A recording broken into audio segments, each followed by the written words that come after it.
Supernatural experiences can happen anywhere, at any time. I think that's part of what makes them so unnerving.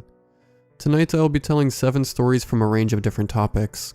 From a ghost on the side of a road, to a witch who offers 1 wish each to a couple of her visitors.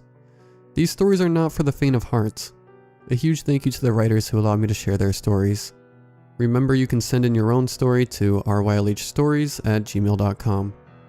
If you enjoyed the video, likes and comments are always appreciated. Subscribing if you're new is as well. Enjoy the video, and as always, I hope you all have a great night.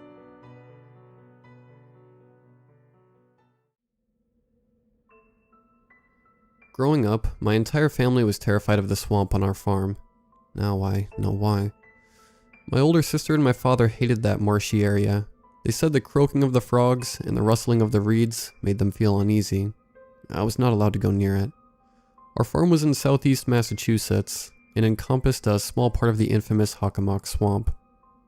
Personally, I don't understand how such a beautiful, tranquil place could be considered an eerie, paranormal hotspot. My big sister told me that our mother had wandered into the swamp when she was a child and gotten lost. She was found after several days, traumatized and shell-shocked. She refused to tell anyone what had happened. My sister was the only source of information about my mother. She disappeared shortly after I was born. My father refused to talk about her. She was described as having light blonde hair and ocean blue eyes, just like me. My father's eyes were also blue, but he was bald and clean-shaven. The death of my mother greatly affected my father. He was sometimes cold and distant, but ultimately, he was a loving and caring single father. I think he did a good job raising his children. During my teenage years, I began to take nightly walks from the farm with our pet Great Dane Maxwell. Maxwell was enormous, black as night, and fiercely loyal and affectionate. He was my best friend and I trusted him with my life. On the night that I'm about to tell you about, I was just a 16-year-old, going out for a nighttime stroll with his dog. There was a cold autumn breeze in the air, so I wore my bomber jacket over my baggy tracksuit top. It was very bright. The moon shone through the clear night sky, illuminating the terrain around me. Still, I brought my torch with me, just in case. Maxwell and I trekked away from the house, through the fields that our cattle grazed on, down the path to the edge of the swamp's lake. Yes, my father had forbidden me from going so close to the swamp, but at the time, I didn't know what he was so scared of. Alligators? Just like on any other night, I gazed into the ankle-deep, murky water. Surprisingly, I heard no croaks from the frogs. Despite the breeze, the reeds did not rustle. It was silent, unnaturally silent. Maxwell's hackles rose. He began to growl. I pulled out my torch and shone it onto the water. I could see nothing out of the ordinary. This was perplexing. Was there an animal in the swamp that I couldn't see? I heard a faint buzzing sound, like that of a mosquito, except this one began to grow louder and louder and louder. A chill ran up my spine. A pair of glowing, luminous eyes appeared, floating just above the surface of the water. Maxwell barked. The eyes responded by rising up the torch and moonlight combined, revealing a small mouth with multiple rows of teeth and a filthy, yellow tongue hanging out. Swamp water dribbled out of its mouth. The eyes continued to rise up into the air, as more and more of its body dexterously emerged from the swamp. The abomination drew itself up to its full height. It was easily 9 feet tall, vaguely humanoid in shape, and had a body composed of pine needles, and tendrils that stretched and squirmed like worms. It awkwardly lumbered towards us. Like any sensible person, I turned and bolted, screaming for help. Maxwell, however, remained behind, facing the creature defiantly. I glanced back and saw my best friend digging his jaws into the creature's left arm. Ear-splitting howls and groans pierced the air. I'm ashamed to say it, but I abandoned my dog and ran like a coward back to the house, stumbling blindly over stones and other obstacles. At last I reached home. I dashed through the front door, slamming it behind me. My sister and father were relaxing in the living room, watching TV. My father saw the look on my face. He glanced down, trying to find Maxwell. A look of understanding passed through his face. Wordlessly, he switched off the TV, fetched his shotgun, threw on a winter coat, and picked up a lantern. He called for Bella, our beautiful German Shepherd, and went out, telling us not to make a sound. My sister and I cuddled up, quivering and shivering with fear, not daring to make a sound. In the distance, I could hear more howling and groaning, along with the bang of gunshots. My father returned just after sunrise the next morning. He had no ammunition left. Bella was by his side. In his free hand, he carried Maxwell's tattered orange collar. After I told my story, we all agreed that I would stop my nightly walks, and that we would give the swamp an even wider berth than before. My father dismissed all my questions, saying they were unimportant. In the end, we buried Maxwell's collar in the garden. I never saw the creature from the swamp again. My father became even more withdrawn after the incident. He would spend long hours in his room muttering to himself. He never fully recovered and committed suicide 31 years later. To respect our privacy, I haven't included any of our names. Though my father passed a year ago, I have not forgotten his and Maxwell's bravery. These days I stay in the city. I am a 48-year-old New Yorker with a family of my own. I frequently wake up in cold sweats. My dreams are filled with horrific abominations and nightmarish swamps. What scares me most is, before my father killed himself, he wrote a note. It was short, saying only, "It's come back. It's searching for me." Many people think he had gone mad. I know the truth.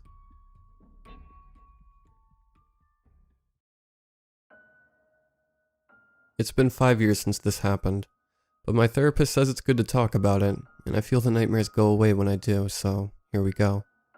It all started like a normal weekend. My wife and I didn't have the kids. Our good friends of ours, Bill and Teresa, brought up the idea that we should go canoeing. It had been a while since we had been, plus it sounded nice to have a few beers on the water while catching up with our good friends. Coolers loaded down, canoes in the back. We had Bill's truck stationed at the pickup point while we drove back up to the drop-off point. The journey was around 5 hours long. When we were younger, we would always canoe down this way. I knew the turns like the back of my hand. Says it's going to rain here in a few. Scattered thunderstorms. Bill spoke up. I shrugged my shoulders. It should be okay. The creek is down anyways. Why don't we go up farther, to the other drop-off 2 miles up? I didn't like the fact of being on the water longer than we intended. That means we would be cutting it close to being at the pickup point, very close to dark. Out of the couples, I was the strongest swimmer by far. Being MCWIS certified, I was more than capable to handle whatever came our way in terms of water, but I wasn't worried about that. I was worried that being on the water, especially at night, could be dangerous. A fallen tree in the water could pose a very serious threat, especially in a tip-over. Add alcohol as a factor, and you've got a recipe for disaster. I don't really think we should. Ah, come on, it won't be that bad. We could always walk the boats to the nearest road, Bill argued. It's about a mile to the nearest road once we're down a ways. Do you think you'd want to do that hammered? If not, we can always just come back for them later. Against better judgment, I agreed. We got to the drop-off point that was near an old abandoned airfield. The bridge going across was shut down due to the stability of the bridge being too dangerous for cars to pass over any longer. Bill helped load the canoes into the water, while my wife, Paige, and Teresa were spraying suntan lotion on and laughing of stories of our children. I went back to the truck to grab the oars. That's when Bill put a hand on my shoulder. Hey man, don't worry about carrying. We're gonna be drinking, and I don't want a sheriff to pick us up and you get into some trouble. How do you know I was carrying? I know you always do. Plus Teresa gets a bit freaked out over that kind of stuff. You mind? I took my handgun out and placed it under the seat. Smirked at Bill. Ready? Thanks, buddy. He smiled and helped me carry the cooler along with the oars down the water's edge. It was a bright sunny day. It was perfect. I pushed the boat into the water and handed the oar to Paige, and we were off. What time should we be there? Paige spoke up. All goes well, we should be docking just before dark, so roughly 8:30. She smiled, opened the cooler and tossed me a cold beer. 2:30 p.m. We had been floating down the creek for a decent amount of time. We had found some rope swings along the way, and decided to stop and jump into the water. Bill and I decided to try out the rope first, just in case it was dry rotted. All seemed well, so Paige and Teresa took turns swinging and swimming in the water. Teresa let out a blood-curdling scream. There's a fucking dead animal in here. Sure enough, it was a carcass of a deer. It looked like it had been dead for some time. the body bloated, waterlogged, and foul-smelling. Teresa and Paige got back to the boats and refused to leave them for the remainder of the trip for fear of contracting something from the creek water. That's kind of weird, don't you think? Bill asked. The body had no gunshot or puncture wounds, so poaching was a rule out, but the legs were broken, snapped clean in two at the joints. Looks like it fell, broke its legs, and drowned out here. Could have been from the bridge maybe. Giving my best opinion. No matter, let's go. 5:30 p.m.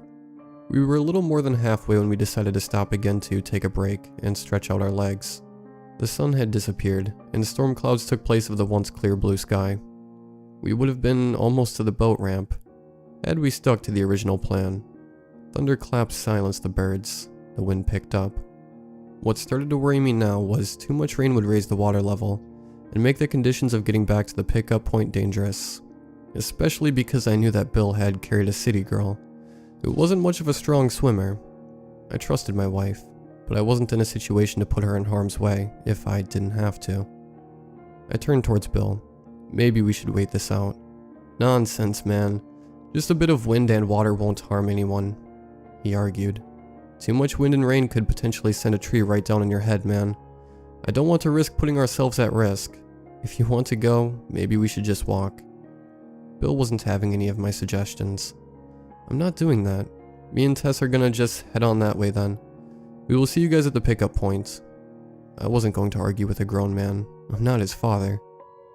I told him what my concerns were and insisted that he stayed. Ultimately his choice to put him and his wife in harm's way. We watched them as they floated down the water. Teresa waved at us. "Be safe, guys," Paige hollered out. 6:59 p.m. We waited out the storm in the hour that we had left and decided to float down a bit more to a place we could drag the boat up to a point in the nearby field and pick it up by truck. The water was getting significantly higher with each passing moment. "Babe," I spoke up, "could you check the weather? I just want to know if we are going to be getting hit with anything else." Paige pulled up her weather app. Says it's going to be clear for the rest of the night. Good. Anyway, can you call Tess and ask her where they are? See if they made much progress? It's going to her voicemail. Try Bill? Bill too. Fuck. I muttered under my breath. Not having a cell phone is one of the worst things in a situation like this. If someone gets hurt or needs help, there's no way to get a hold of anyone unless you walk a few miles in either direction. Where we were at the moment was in the middle of nowhere. Not a road for miles, unless we went directly to the pickup point. I could make out something in the distance upstream. A piece of shiny metal sticking up out of the water near some driftwood. As soon as we get into view, my heart dropped. I could make out the OH numbers on the side. It was Bill's boat. We docked quickly on the side of the creek as I rushed up to the boat to check it out and see if they were inside. The boat was abandoned. No paddles, cooler, nothing. Paige was frantically trying to call either of the two to see if we could get a hold of them, but to no avail. It was hopeless. "I'm going to call the sheriff," Paige spoke. I screamed Bill's name, then Teresa's. Nothing but the water rushing against the boat and over the slimy rocks responded. My voice was going hoarse as I kept screaming, but nothing was working. "What are we doing, babe?" Paige asked, tears welling up in her eyes. "We're going to follow the creek and see if they didn't just walk themselves down the creek to the river." I looked around for footprints. Anything to show that maybe someone had left on foot. Then I found it. 2 sets of footprints. "Babe, I got something," I spoke up. We followed 2 sets of prints along the muddy creek bank until they came to a halt. The footprints then became sporadic, and the brush was laid down as if there was a struggle. A set of footprints led away, but a path was formed through the tall weeds, leading in the opposite direction. "Stay close," I spoke softly to Paige. We followed the path through the weeds. The sunlight was fading fast. We didn't have much time before we were forced to head out to the field and walk to where the sheriffs were called to. A search party was already on the way, so I'm sure they could have better luck finding them than Paige and I ever could. The matted down weeds full of mud finally ceased at a drop-off into a runoff ditch from one of the fields. I could make out something in the dusk. Something laying in the water right before the ditch bended into the creek. White swim shorts. It was Bill. Holy fuck, there he is. I slid down the ditch embankment and started running through the water towards him. My mind couldn't process what happened next. Something drug him over the side, into the dark water. I stopped, froze, and my skin crawled. I muttered to myself. The darkness was setting fast. I could only make out the shining of water when something black crawled out of the water and made a squishing noise as it crawled up into the muck. I at first thought it was Bill, until it stood up. It was taller than Bill, or any human. It had a humanoid figure to it, but it looked unnatural. A guttural growl emitted from it as it made a step in my direction. I turned around and ran. I ran as fast as I could towards my wife and screamed for her to run to the field and don't look back. Paige screamed as she did exactly as I said. I could hear the water being disturbed behind me as I ran. Whatever it was closing fast. I crawled my way up the embankment, slipping at a point, but successfully managed to get up on my feet and run after my wife, who was already in the clearing of the field. I managed to catch up. Looking behind me, I didn't see that I was followed. What was that? Paige asked, frantically crying. Shh, stay quiet, get down. I pulled her into the rows of corn. Paige asked me again, this time at a whisper. I don't know, just be quiet and let's walk. 10:42 p.m. We had walked for quite some time. I could see the searchlights up ahead, little orbs of light bouncing around, radio chatter in the distance. We had almost made it. We're almost there, babe. Come on. I grabbed her hand and tugged. Squish. The sound came from the left of us, the same sound I heard from earlier back where we found Bill. Run now. I shouted as we sprinted towards the lights ahead. It was trailing us, and it was gaining fast. The adrenaline cocktail flowed through my veins. I couldn't have whatever this was take Paige. I stopped and turned around. The only thing I found was a stick that was nearby. I stepped on it and made a sharp point. Immediately I was knocked to the ground, my makeshift weapon knocked away. It was on top of me, its sunken-in eyes, black, slimy, muddy flesh on mine. Its breath the most putrid smell I've ever smelled before. It opened its mouth as black bile dripped on my face. I screamed, I kicked, but nothing was of use. Its weight was far greater than mine. This is it, I thought to myself. The creature shrieked a deafening cry as it rolled over on its side, stick protruding out of its other side, Paige standing above me. Let's go, she shouted. I quickly got to my feet. We got closer to the flashlights, yelling, waving our hands, anything we could do to get the attention. I took one look behind me and could see the monster was gone. 100 yards and closing in on the search party. We finally got their attention. Flashlights all on us. Sheriffs, emergency personnel swarmed us. Paige said that some crazed killer was following us, that it had killed our friends and was trying to kill us. Sheriffs bolted in the direction she pointed. Hours of searching, they didn't find any sign of the killer or our friends. The next day they drugged the river, trying to recover the bodies of our friends. Nothing seemed to turn up. The only thing they recovered was the boat, the cooler, and the oars. My wife and I were questioned, but ultimately the case ran cold, and they couldn't find any evidence of a killer, so they decided that Bill and Tess were too drunk, and ended up flipping the boat and drowning in the water. We ended up adopting their 2 children, and simply tell them that it was an accident on the creek. I stopped by the drop-off point just the other day, and walked across the old bridge, I guess to come to terms with what had happened. I overlooked the creek. I thought about what could have been different. I had remorse for my friends. Laughing in the distance broke me from my trance. Upstream I saw 3 kayaks coming towards me. As they passed, they held up their beer in unison as a toast. I waved and watched them pass. Something out of my peripheral caught my eye. In the underbrush, I saw something writhing around in the mud, then slink into the tall weeds.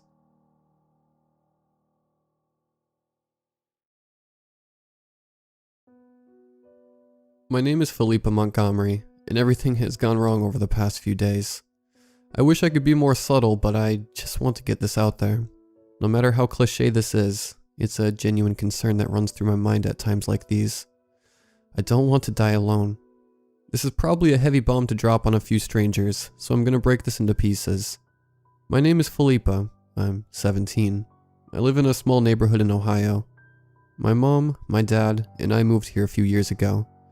It was nice up until this point. I loved it here. In this quaint house of ours, there's a wine cellar in place of a basement. The room down there is a fair size, not too cramped and not too open. It was the perfect spot to put our little knickknacks, pictures, old clothes, and of course wine. Until the noises started. The room is the farthest from the cellar entrance, and I could hear the noise loud and clear. Tapping. The weird, irregular tapping. There were no patterns to it. No, at first it started slow. Angry tapping. Like someone was drumming their fingers rapidly on the wine cellar ceiling. The tapping started a year ago, or maybe 2 years ago. I can't remember anymore. I tried to ask my parents what was going on. At first they said it was some water from the bathroom pipes leaking out into the cellar, and I wanted to believe them. But something in the back of my mind kept nagging at me. I ignored it for as long as I could. A few months more of tapping, then something new. Footsteps and heavy breathing. Heavy breathing like it was in my ear. But when I sat up in bed, I would always feel the noise coming from below me, from the wine cellar.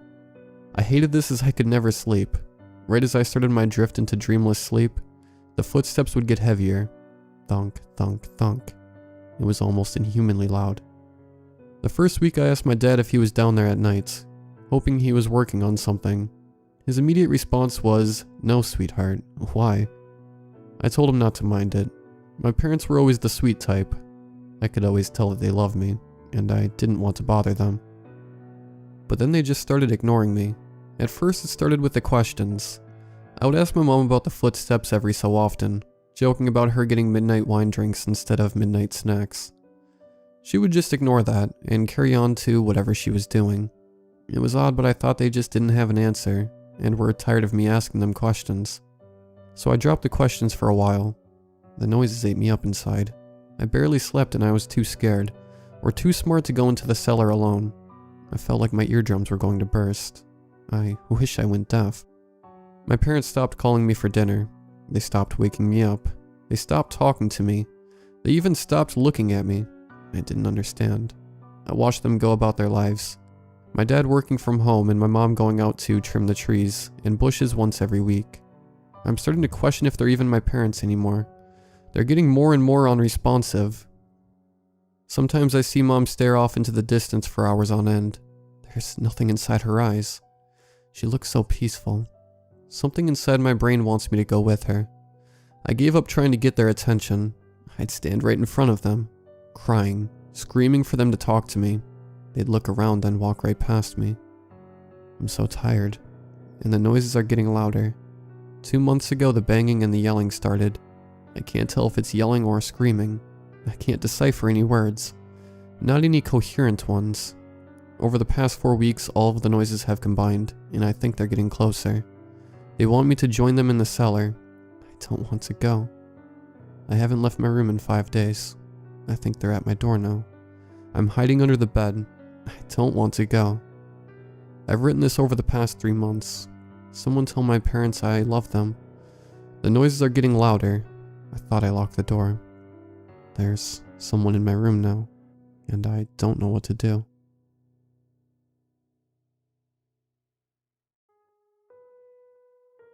My name is John Adam Kerminski. 2 weeks ago, my brother and I were driving down the highway when we came across a woman and her child asking for a ride. She said that she had driven her car off the road and that she was just trying to get home, so we decided to pick her up. But what came after still sends chills down my spine. For backstory, about a year or so ago, a woman was texting and driving when she came to the turn on the highway near our house. Obviously, she didn't see it, and she ran off the highway into the forest near the side. The impact was enough to cause a fire to the engine, and due to her being unconscious and the shitty police response time, she and her child ended up dying in the wreck. Nothing was reported on the news, seeing as it was a case-closed situation. Skip forward a week or two after the accident, and these 2 teenagers were making the turn on the highway when they reported seeing a young female jump in front of their car. They swerved trying to not hit her, and ended up totaling their pickup truck instead. When they told the police what had happened, the other cars around them said that they never saw a woman, so the police assumed they were intoxicated. Months go by, and multiple people report seeing this on the side of the highway, and some say the woman was jumping in front of their car. Some even report seeing her holding a baby. Police conducted searches and had a few sketches of the woman, and no one could find who she was.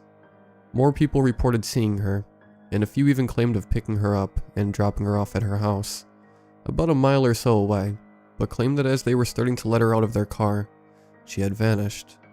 So skip forward a few weeks ago, and my brother and I were driving in town to see a movie that night. We live roughly a mile away from the highway, and it was storming that night, which meant less people would be out. So we decided we'd pass on taking the usual back roads into town. We merged onto the highway, and as we suspected, no one was there. We drove for about a mile or so before a woman and her baby jumped in front of my truck.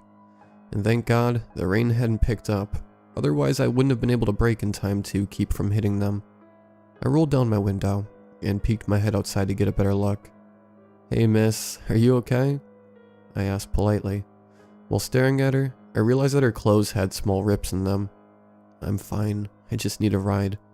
I looked down for a second and didn't realize that it was raining, so I drove my car off the road. "Would you be able to take me back to my place? I live not too far from here." Her voice was sweet, but there was something off about it. It made my hair stand on end.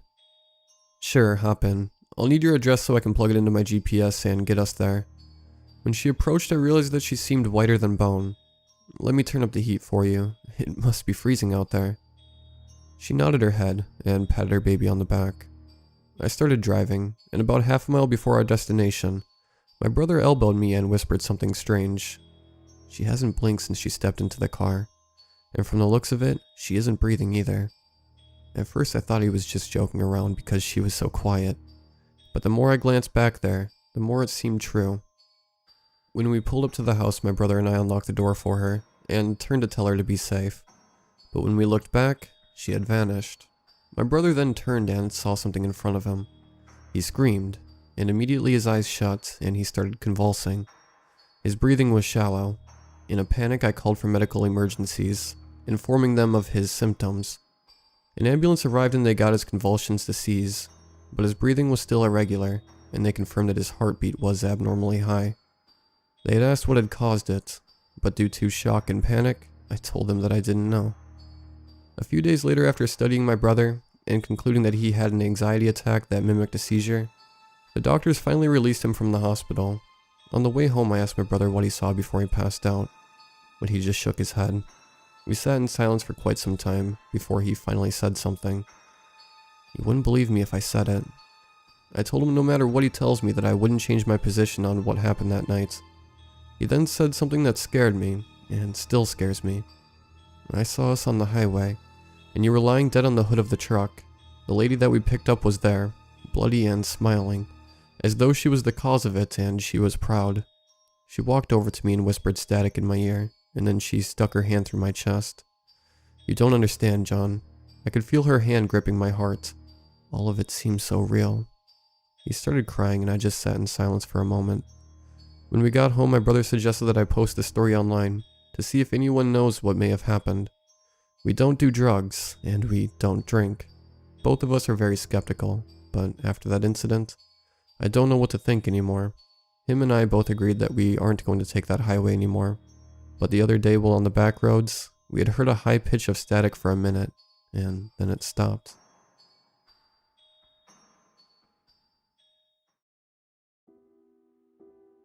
As a kid, we lived in a small community, consisted of townhouses. Every other townhouse had the same floor plan, a basement, living room, and upstairs. Some consisted of 2 or 3 bedrooms. My mom is a heavily devoted Christian. Sometimes during random nights, I would wake up to her banging on our townhouse walls and doors, chanting hallelujah, because she sensed ghosts and spirits and was trying to get rid of them. My mom did this at least twice a month, one time even barging right through my doors and banging on my closet. As a kid, just seeing that terrified the crap out of me. Anyway, my cousins would come babysit us a lot. Like a lot, because my parents would always be out of town, or because they just loved us. Who knows? And by us, I mean my older sister and I. And when they did, we loved to sleep in the living room, laying blankets and pillows on the ground and spreading it over the course of the floor. Our living room wasn't the biggest in the world, but it was big enough for 5 to 8 people, sleeping vertically next to each other. It also allowed us to have more space, and it was cooler because our bedrooms couldn't fit all of us in one. One night, it was downpouring, like really bad, and we had all slept on the floor. I vividly remember waking up, and I was that kid who, if awakened, would struggle to fall back asleep. I was also a sleepwalker. Not that it's important for this story. I would also put the blanket over my body from head to toe, just to avoid the darkness around me. In the meantime, many cars were going off because of the storm, and I wasn't worried because it was a normal thing. I remember pulling the blanket down from my face to get some air, and could see that everyone had somehow moved to the end of the floor, as if they were tired of sleeping next to me. I was isolated like a stranded person on an island, with a blanket all to myself. I was confused, but nonetheless I wasn't worried, so I put the blanket back up over my head. Growing up, I really never believed in scary things that would happen to people, especially when they told their stories about experiencing such events, including sleep paralysis and seeing things in the dark. I would shrug it off and be like, yeah, okay, that's creepy. And then it began. As I lay there thinking to myself how I was going to fall back asleep, I felt a tug. Not just an ordinary tug, as if my feet was just moving the blanket, but a tug as if someone was yanking the blanket off my body. A tug as if a newborn baby was trying to reveal who was under the blanket. A tug as if someone was trying to get your attention. I thought to myself at first, it's probably just me overthinking, but then as I laid flat, silent and still, it happened again and again and again, like a never-ending cycle. Each time it happened, the tug became stronger or weaker, and I knew that I was not imagining this whole situation, or that someone was awake playing with me. At one point, I started to curl into a fetal position, and move my legs away from the tug, but that didn't help. I was stranded in the middle of the living room all by myself, while everyone else was coupled together at the other end. Knowing this just made everything more uneasy. I remember I froze in fear, debating on whether or not I should gun it upstairs to sleep in my bedroom or dash quickly across to the others. For a quick fact, I always felt safe in my own bedroom, even though I slept in it all by myself, so gunning to my bedroom wasn't a bad idea if I chose that route. I was in a fight or flee situation. I could remove the covers quickly and see what it was, but that would expose my whole body and potentially make me see something I don't want to see. I thought to myself, if I don't move now, I'm going to see something. And then, in an instant, I quickly pounced out of my position and dashed to the others. I remember just saying their names loudly. Wake up, let me sleep here," as they quietly would say, "What's wrong?" I didn't have enough time to explain to them what happened, nor did I want to look at my previous location area. I quickly slid in my cousin's lap after that, and went away the night. I woke up the next morning still feeling the effects of that night, not sure if it was real or fake. Still in shock and fear, I told no one. I didn't want to tell my mom. Well, because she would go on a hallelujah cleaning throughout the townhouse, and I did not want that. It was hard for me to process and express what I experienced, and it wasn't until I got older that I started to tell people my story, and even when I tell it, I still feel the trembles of that night chilling through my body. My mom still does not know that this happened, and probably won't ever know. According to many other residents who live there, they say that the townhouses were built on Native American land. Not sure if this may be the cause of it, but who knows. I was later able to collaborate this fact, and as I got older, and during my time there, other residents also experienced supernatural and spiritual events that also shook them. One story I heard from a resident was that in the darkest hours, you could hear a woman crying and walking around the community. Never witnessed it myself, so just to say, I wasn't the only one. Watching the rainfall. It didn't seem to be getting any heavier, but it wasn't stopping anytime soon. I've given up trying to message people. I've emailed and messaged everyone I know, and not one of them have gotten back to me. So my days have gotten repetitive. I get out of bed, have some toast and orange juice for breakfast. I then check the websites to see if anything's wrong. Later on, I have a cheese and ham sandwich, check the website again, and then have dinner, which for the past 2 weeks has been ravioli and a jacket potato. That changed a couple of hours ago when I received an email from Rainwatcher. It was a simple one-word message which read, "Hello." I rubbed my eyes in case I was seeing things, but the message was still there. I couldn't believe it. There was still someone out there. The heavy feeling of being alone started to wash away. My email to Rainwatcher was as follows. "Hello, it's nice to finally hear from someone. Do you have any idea when this rain will stop?" The reply was immediate. "I can't believe there's someone else out there. It's been weeks since I've spoken to anyone. Do you know when this rain will stop?" I got up and walked over to the window. The rain was so heavy that I couldn't see the ground below. The sky was completely void of light. I walked over to my desk and responded to the email. "Honestly, I don't know when it will stop. I tried looking out the window and it's pitch black. I can't even see the ground. Is it any clearer at your end?" It was the longest minute of my life waiting for the reply. Then the sound that was like music in my ears rang through my apartment, and I had a new email from Rainwatcher. It said, "It's all dark on my end as well. I'm just happy I have enough food to last me until this rain stops." I couldn't help feeling the same way. I miss human interactions. At this point, I would be happy if I had a cat or dog, instead of it just being me alone in this apartment. I received another email. I've checked all the other apartments and they were all empty. I'm the only one here. I can't even imagine what someone else would look like. I don't even remember what I look like. I remembered my name at least. I wondered what my email friend is called, so I decided to email them and ask. A second or so later I had a response. "Oh, did I not tell you? My name is Jamie Miller. What's yours?" I fell back off my chair and shuffled backwards before hitting my head on the wall. Maybe it was a coincidence that we had the same name. I got back to my feet and picked my chair off the floor. I went through my emails and my email address was Rainwatcher. I had been emailing myself. I don't know how much longer I can take this never-ending loneliness. I want to talk to someone, anyone. I stood by my window watching the rain fall, except it was no longer falling. It was rising. I opened my window and took a look around. The only thing I saw was the dark void covering everything except my little window, and the rain. The never-ending rain. I needed it to end. I shut the window. In the year before Black Monday, when the stock market collapsed and just about everybody lost their jobs, including my dad, we used to live in an old stone house on Orchard Road that sat on about 70 acres of backyard. It was cheap, or so I've been told, because most of the land was unusable, and we were a good drive from the nearest town. The bus ride to school was 45 minutes, and Jack and I were at the end of the route. The property sloped down from our house across a stretch of lawn, then into a winding creek that used to sparkle in the sunlight. Across the creek was a tangle of brambles, and a forest of birch trees beyond that. Those brambles looked so thick and thorny that we had to live in the stone house a full year before me and my brother plucked up the courage to go through them, and we were just boys then. Jack was 9 and I was 7, so you understand it took an awful lot of thorns to dissuade us from a good game of pretend.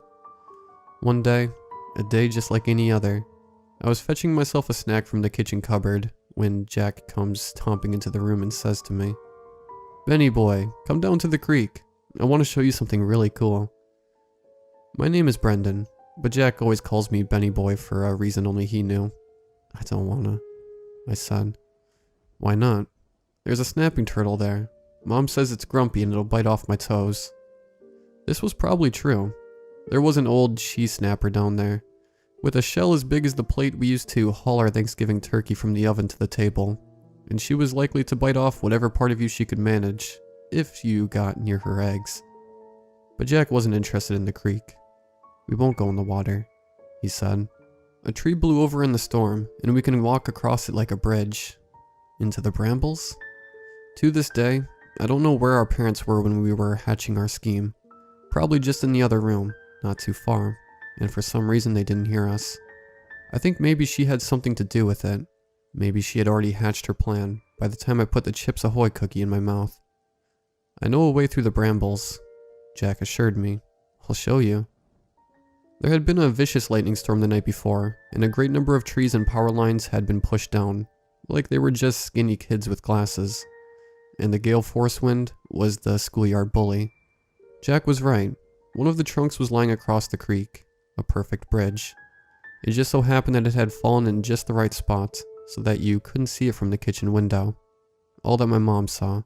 if she saw anything, were her 2 boys walking beside the creek. "This way, don't be nervous," he said, and Jack started across the trunk with his arms stretched out like a trapeze artist. I went after him. I remember being scared that the trunk would roll and send me splashing and gulping into the creek, where Miss Snapper would surely have my toes. But the trunk didn't budge. It should have rolled. In fact, the thing was so thin, it should have broken in 2 when Jack stepped in the middle. But I don't need to tell you now why it held on. "This way," Jack said again once we were across. He was pretending to be Peter Pan, and I was the Lost Boys or Captain Hook or some other thing. It doesn't matter. He went down on his hands and knees and crawled backwards into the brambles. "Why are you doing that?" "You have to go backwards. Some of the thorns swing in when you go by or poke in, but if you go backwards, they just hit your butt." I giggled. "I'll hold on to your ankle," he said. "I know the way." "Okay, Jack." "Are you scared?" "No," I lied. It was not quite pitch black inside the twisting vines, but it was dark and filled with bugs, and I didn't want to get pricked or tangled up or bit. "Don't worry, Benny boy. If you want, you can close your eyes. I know the way." I know the way. I still hear him saying that sometimes. And I wondered just how he knew the way. Had the witch lured him in once before, then sent him back when he spilled the beans about the plump little brother he had at home? Or was she just speaking through him, sticking her hand in his back, and picking at his brain with long yellow fingernails, like some long-distance puppeteer? I still don't know. I don't want to. The thicket of vines and thorns was only 20 or 30 yards long, but it took us at least 15 minutes to get through. I closed my eyes like Jack said I could, and he pulled me left and right, and back towards the house, then farther away. I remember the thorns picking at my t-shirt and skin, hunting for my eyes, but save for a few scratches, I came out just fine. "You can stand up," Jack said, releasing my ankle. "Look around, this place is cool." It wasn't cool. I'd swear on a Bible that looking into the forest from the backyard, those birch trees were tall and thick, with green leaves aplenty, but once we were standing in the forest with them, the white bark just made the trees look like leg bones sticking out of the earth, picked clean by vultures. There wasn't a bit of green on any of them. Even the brambles on the side were just brown and gray. The nearest green was the backyard we had left behind. And I think that was when I realized Mom wouldn't be able to find us. If I jumped up and down screaming my head off, she might be able to hear something if the window was open, but she might just think it was a bird. I got scared then. "Let's go back." "No way, I want to explore. Look over here, it's like in the Wizard of Oz." Even at the age of 7, I thought it was weird for Jack to be into girly crap like the Wizard of Oz movie, but turning around to see where he was pointing, I felt a little better about it, because this was a far cry from the yellow brick road. A cracked wood arrow was nailed into one of the birch trees, and that arrow pointed farther into the depths of the forest. The forest floor was just dirt and more dirt, but it was a little later along the path we were meant to follow, and there were small white rocks here and there along the sides too spelled out for us. It wasn't much of a path, and if Jack hadn't seen the arrow, I don't think we would have noticed it. But he did notice it, and he wanted to go down it, and I followed my big brother loyally into danger. I can't say how long we were in those woods because time was different here. It crumpled up like the failed spelling bee I threw in the garbage once. I felt like we had been walking a half hour at the most. We left the house around 2 in the afternoon, but before I knew it, the sun was headed down and the sky was streaked orange and red ahead of us. To our backs, the world had gone as dark as the bottom of the blue ocean. We never heard any birds flapping their wings or squirrels running through the trees, and the night crept up on us as quiet as a ghost. "Can we go back?" I said. "I'm scared." "What are you scared of, Frady Cat? This is an adventure. Like Bilbo and Gandalf. I'll be Gandalf and... I don't want to play pretend," I said, and I remember crying a little. "There's bones everywhere. I want to go home." The little white rocks speckled on the path weren't rocks after all. They were little skulls of birds and mice. There was a big one beside me that belonged to a fox or a cat. The drooping eye holes made it look sad, like the poor thing had died crying. Jack's eyebrows met. "Fine," he said, getting short with me. "You can go back if you're a little chicken, but I'm going ahead. It's not dark yet, and I want to see what's making the light up ahead. There was indeed a flickering yellow spot of light down the path. I guessed it might be a fire behind someone else's window. Maybe one of our neighbors. When we got to the lights and discovered the witch's hovel, it turned out I had been right. We had come to a circular stone hut with a smoking chimney. It stood blamelessly in the middle of a clearing, totally unexceptional. Except for that the smoke coming from the chimney, it was alternating between lazy spirals of purple and emerald green. Please, Jack, I want to go home. Then go. Come with me, I begged. It's scary. The orange light of the fire lapped merrily against the night. By now the sky was completely black, the absurd smoke blotting out the stars and the moon. I just want to see who lives here, and then we can go, Jack said. I want to see why she lives in the woods by herself.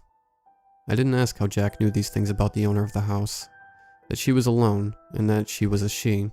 I just wanted to go home. It was the middle of summer, and I was starting to shiver from the cold, and nothing is so disheartening as the cold. It pushed me aside. I think the witch knew just what buttons she needed to press to get my frightened ass up in her laneway, and through her front door. I followed him up the path, which was now bricked with a solid line of animal skeletons.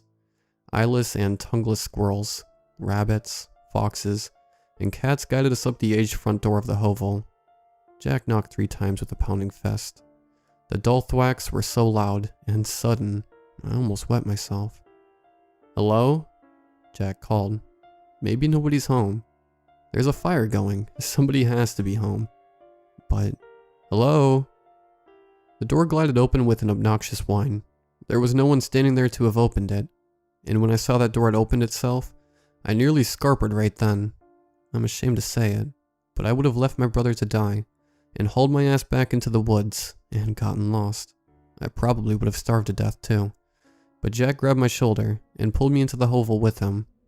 Once we got inside, the firelight changed. Lively orange-yellow waned into the color of worn piano keys. Then the yellow of old teeth. Then white. It bounced off of mossy, wet cobblestone walls. They reminded me of Skeletor's castle, and I whimpered. But Jack did not let me go. The fireplace was in a room that we could not see, down the pale-lit hallways and around a corner. It seemed to me the moon must have fallen out of the sky, down the stranger's chimney, and into her fireplace. Hello? Said Jack. I heard you shouting for us to come play.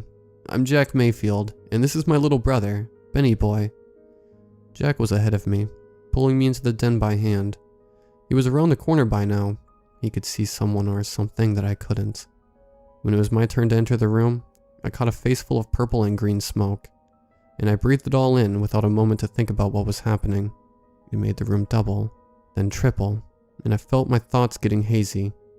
Hey Jack, I said.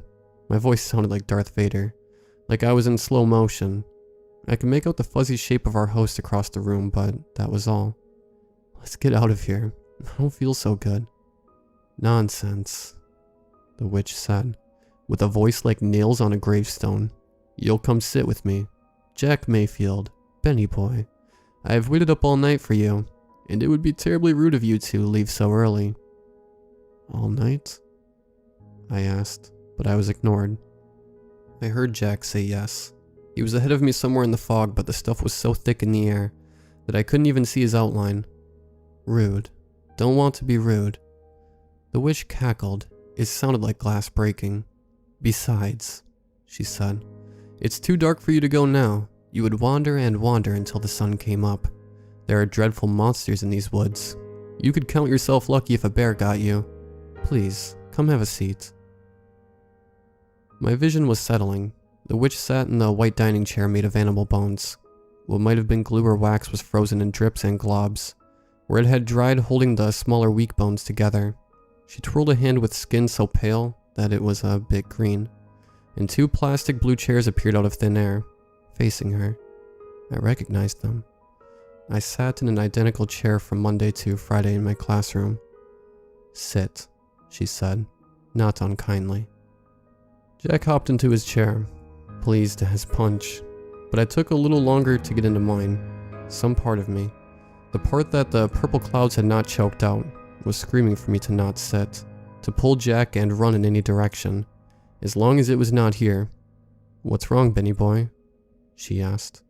I don't feel so good. Have a seat, she said. You'll feel better. Your journey has been long and your faces are longer still. What could I do? I was 7 years old and had been conditioned every day of my life to obey the commands of grown-ups. I sat. I half expected the chair to turn into spiders, but it stayed a chair.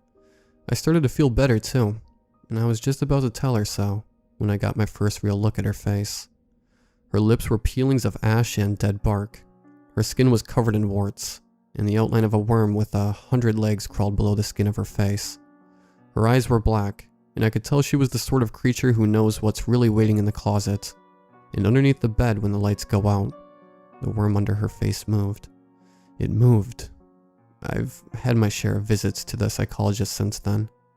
And that bug squirming around under her face is the part I still don't tell anybody about. I can barely stand to think about it. She placed her hands on her knees and leaned forward in a poor impression of a kindergarten teacher. Who likes games? She asked, bubbling with enthusiasm. I do, Jack shouted, and both of his hands shot up in the air. His chair rocked but didn't topple. I rose a hand slowly. I imagine I had a face like I was about to hurl. That's how I felt anyways. Only the clenching pain was in my head, not my belly. I know the best game, she said. It's called the crystal ball game. You have never had more fun in your lives. How do we play? Jack was rocking in his chair. His eyes bulged in excitement. The witch snapped her fingers, and a crystal ball filled the space between us. It popped into existence without a sound, out of nowhere. It was huge, as big around as a dinner table, and filled with thick pink and purple swirling clouds.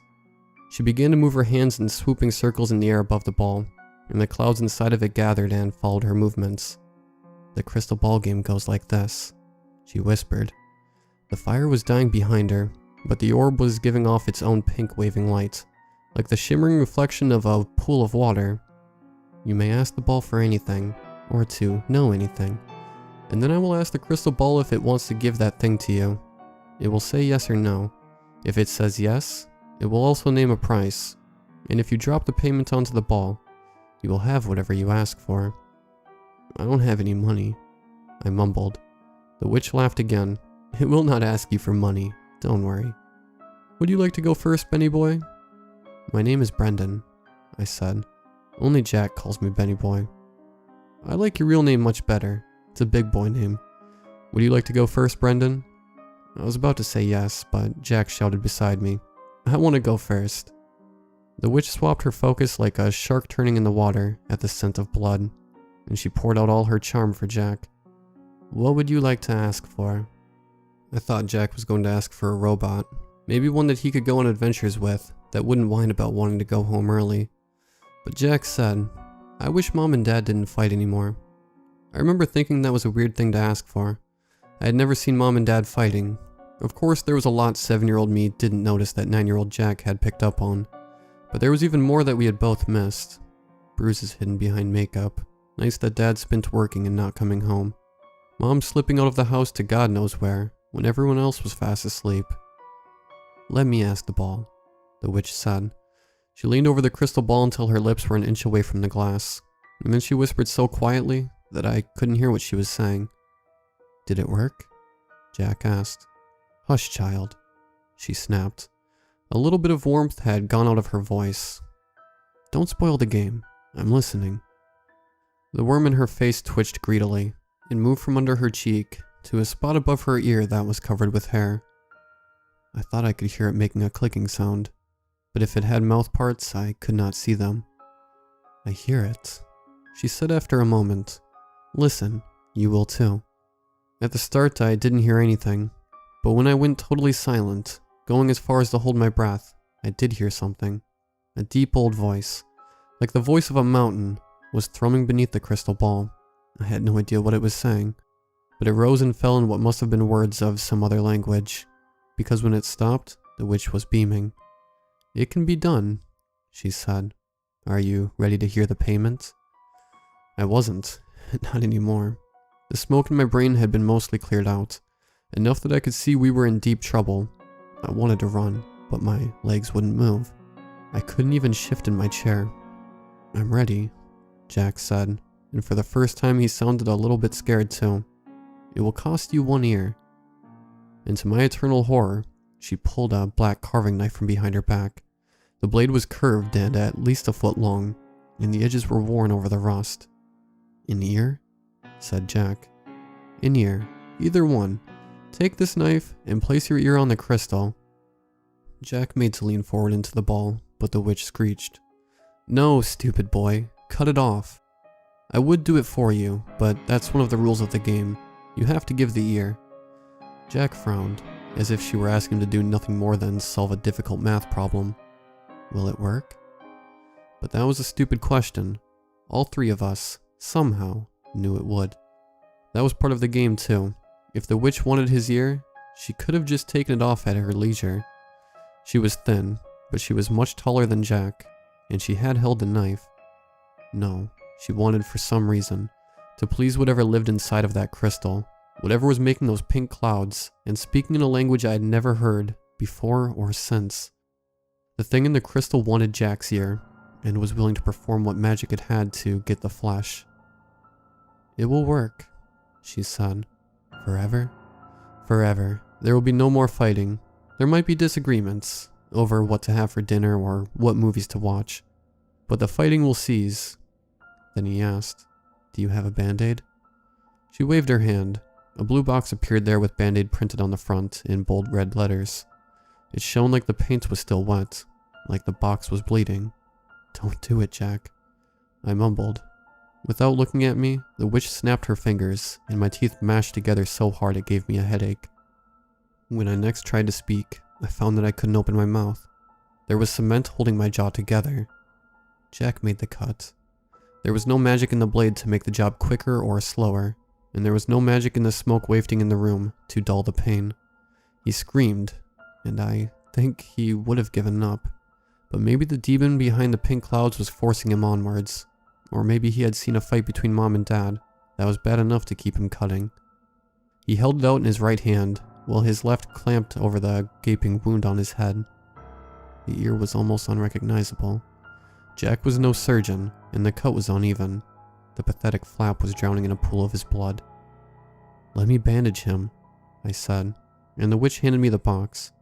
I opened it, expecting snakes or centipedes to leap out and bite me, but there were only band-aids. I applied one to Jack, and it soaked at once, rendered completely useless. Eventually I had stuck every single bandage to him. The blood was still trickling down, but he wasn't going to bleed out. The ear, Jack. The witch whispered, and now all of the motherly layers she had applied to her voice were stripped away. Place it on the ball.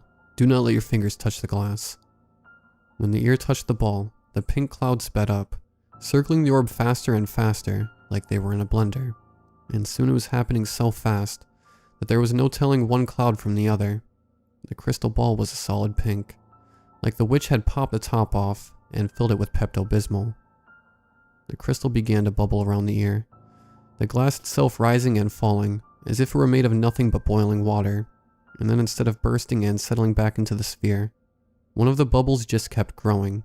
It lengthened into a glass tentacle, and flopped itself over my brother's ear. Then another branch fell onto the ear, and another. Then they sank down. Jack's ear was being pulled into the glass, to be eaten by whatever lived in there. After a few seconds, the ear was gone, and the crystal ball was the same smooth orb it had been before. The spiraling cloud slowed, then stopped. It is done. The witch breathed. Jack was whimpering. But when the witch turned to me, the world around us seemed to disappear. Brendan, she said, you're next. What is it that you want, more than anything? And I told her, I want to go home. When we appeared in front of my parents, just popped into their living room out of thin air, blood seeping from my brother's head, the light was pouring in through the front window. We had been gone for less than 2 hours, and the sun was just starting to tip towards the horizon. Jack never told anyone what really happened to him that day. He told my parents, then the doctor, then everyone he ever met, that his ear got snagged by the thorns. I think as the years passed by, he started to believe that's what really happened. My parents stopped fighting too, for what it's worth. They're still together, 90 years old, and the happiest couple I know. In my secret heart, I think the price paid was worth it. Therapy has helped me. It feels good to talk about what happened to Jack and I, even if I have to start every session with, "I know this didn't really happen," and end with things like, "I know it didn't happen." The sessions always end with a therapist asking what I gave up in the dream in exchange for a safe trip home. And I have to look them dead in the face and tell them, because there's no use lying about a story that didn't happen. They know what I'm going to tell them. The answer is obvious, but they ask anyways. If I want to keep on going, I have to tell myself sometimes that Jack's ear really did get pulled off in those brambles. I know it's not true, and that somewhere in the birch forest, there's a witch and a crystal ball, waiting like for Hansel and Gretel, or Jack and Brendan to come wandering by. But I know I will never see her again. I think Jack got off easy, because he's still got to keep one ear. He can hear you just fine, as long as he's tilting his head at you when you talk. I got it worse. The crystal ball wanted both of my eyes.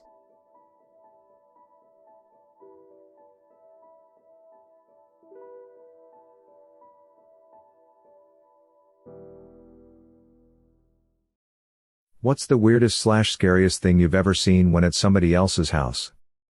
I was 9 and my sister was 11. We were at my aunt's house staying the night. She had a weird husband. He made us promise not to tell our mom. He brought this huge pink floppy dildo thing out of the closet and chased us around. We told and never stayed the night again. Aunt divorced him later. 10 years later said uncle is in prison for child pornography and seducing school kids. I think one of the most important things a parent ought to teach their children to keep them safe from predators is that if an adult ever asks you to keep a secret, you tell your parent right away. Adults never keep secrets with kids, just like adults never need a kid's help with directions, or to find a lost animal or object. Those are big ol' red flags alerting you to danger. When I was a kid, I went to my friend's house for dinner. They ate straight butter, like it was mashed potatoes. I was like 8 and didn't want to offend, so there I was, eating effing butter. My brain hurts just thinking about it. When I was 12, my friend asked me over for a sleepover. He lived in a pretty big house in a nice neighborhood and the family was upper middle class. Anyway, here's the weird part. They refused to feed me. The dad told me to stay upstairs while they had dinner. I was 12, so of course I didn't know what to think. He tried to be normal about it. He said, "We're gonna have dinner, stay up here and I'll bring you something to drink. What do you want? We have Coke, lemonade, etc." So I stayed upstairs and drank Coke and played Nintendo. My friend didn't bat an eyelash.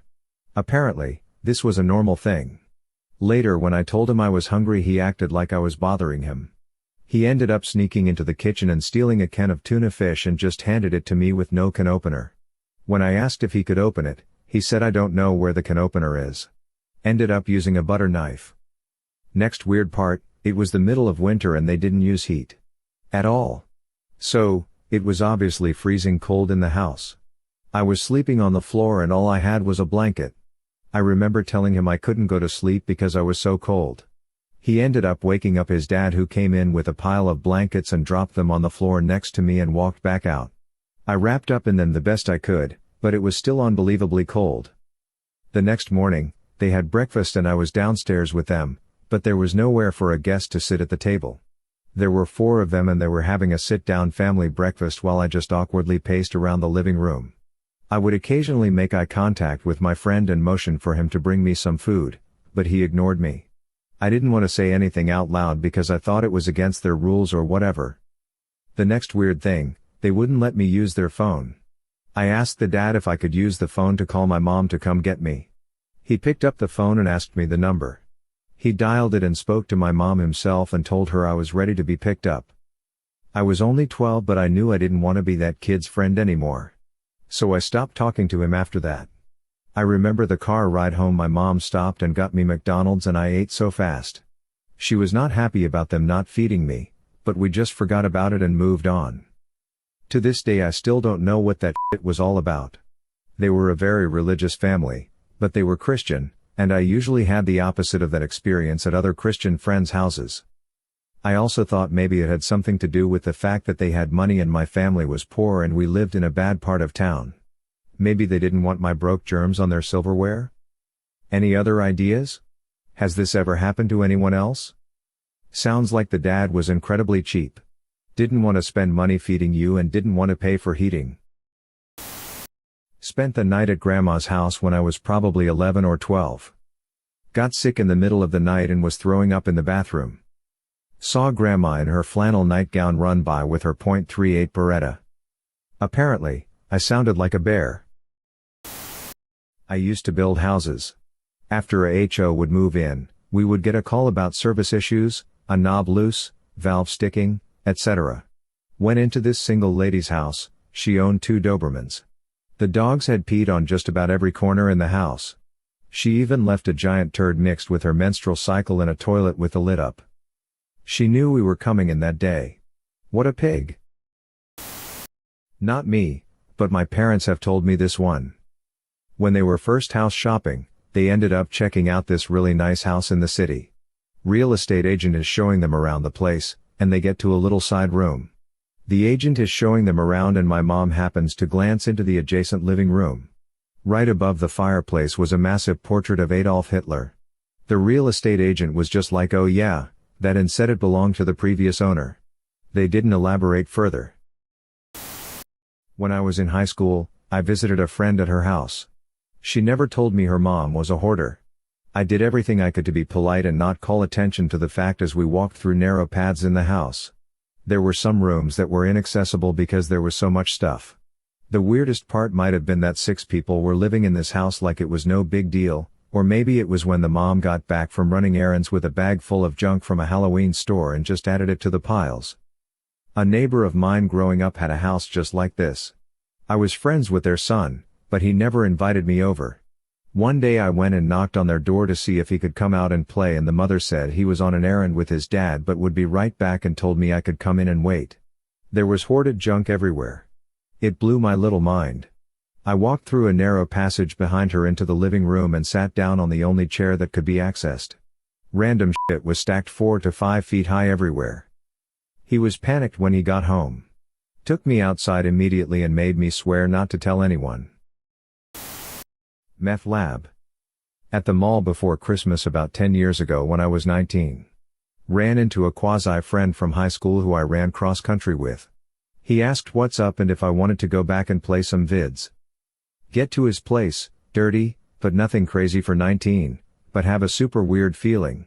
Play video games and drink beer for 30 to 45 minutes when I need to go to the bathroom. He tells me down the hall. I guess I opened the wrong door because instead of the bathroom, I found a meth lab. I was shocked to say the least and got the hell out of Dodge. Found out recently, he was hit and killed by a truck while on his bike going to work in a hit and run accident less than 2 weeks later. TLDR. At the bottom. When I was in 4th grade, I had a best friend, who we will call Beth. She frequently came to spend the night at my house, and after a few months I pressured her to let me come over to her house for the weekend. I'd met her mom before, and from what I assessed with my 8-year-old brain, her family seemed normal. I didn't really understand why she avoided me coming over. The day finally comes for me to spend the night at her house, and I was effing stoked. Her house was huge. They had a big backyard with a play set, gigantic TVs, and a nice DVD collection. It was my first time meeting her stepdad, but he seemed pretty nice.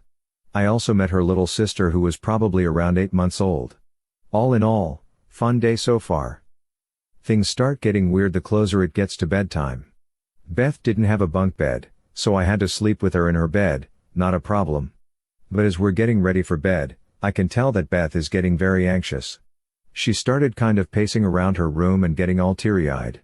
She finally broke when I lifted up her pillow and found a fillet knife. Now, I'm 8 at this point. So my initial reaction was to laugh and ask why she had a knife under her pillow. She snapped, "It's not funny," and broke down in tears. I panicked, and after several long minutes of trying to apologize, she finally tells me that she brought the knife in to keep me safe. That her stepdad came into her room at night sometimes and did things, and that she wanted to protect me if he tried anything tonight. My brain automatically kicks into safety mode, and I start asking questions like how long, what does he do, and does your mom know? She told me that she only told her mom after her little sister was born, and that her mom didn't believe her. He'd been molesting her for as long as she could remember and was scared that her little sister was next. That sometimes she'd stay awake and would hear him go to her sister's room after he finished with Beth. I didn't sleep that night. I could hear her stepdad pacing around the house in the middle of the night, but he never opened the door to the Beth's bedroom or her little sister's. The next morning when I woke up, he was watching porn in the living room on his computer. The girls looked young. When my mom finally came to pick me up, Beth begged me not to say anything. My mother was a psychologist. Beth knew she'd report it. I waited a few days, but I started noticing weird behavior in Beth the next few days at school, asking me about a suicide pact, self-harming, etc. I went home and told my mom everything. The next day, Beth was pulled from class by the guidance counselor and I never saw her again. My mom told me she was sent to northern Texas to live with her real father while everything was sorted out. I still think about what happened to her and her little sister. TLDR, my best friend growing up kept a knife under her pillow when I stayed the night and told me it was to protect me from her stepdad who molested her and her baby sister. This is the worst one in the whole thread. You did good telling your mom. When I was 12, I had a friend that owned several hamsters. Always like 6+ at a time. The house smelled horrible. Anyway, I spent the night one night and got up to get water at around midnight. I opened the freezer to get ice and it was filled with hamster carcasses. Like almost 2 dozen. I practically threw up. I never brought it up and never spent the night again. She moved away a couple months later. Where to begin? I used to clean crime scene/hoarder's house. Bag of teeth. Arm wrapped up and hidden in ceiling. Many things. Hey, everyone needs an extra hand now and then.